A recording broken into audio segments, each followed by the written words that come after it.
L'attesa per i cittadini è terminata. Dopo mesi di sospensione delle attività specialistiche, oggi è arrivato l'annuncio. Domani saranno firmati i provvedimenti per lo sblocco delle liste di attesa. Dal 1 febbraio riprendono le attività di specialistica ambulatoriale.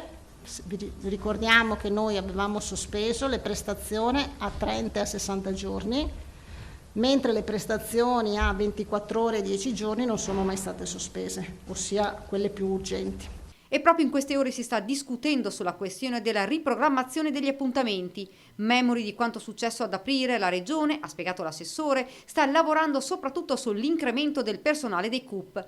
Non solo, riprenderà anche la libera professione per il personale medico. Intanto continua la flessione della curva dei contagi che porta il Veneto a scendere di un gradino, dal massimo di zona 5 al grado inferiore di zona 4 per quanto riguarda il rischio clinico, secondo il piano di emergenza sanitaria regionale. Sono infatti diminuiti sia i pazienti ricoverati in area non critica che quelli in terapia intensiva. Sul fronte vaccini, domani arriverà la fornitura di Pfizer, quindi domani arriveranno le 50.300 dosi e il 31 invece arriveranno le 5.300 dosi di Moderna. L'assessore Lanzarini ha ricordato che la scorsa e questa settimana sono in corso solo le somministrazioni delle seconde dosi, intanto ieri si è tenuto un incontro con l'Ordine dei Medici delle 7 province per fare il punto sulla campagna vaccinale. Loro hanno dato nuovamente la loro disponibilità.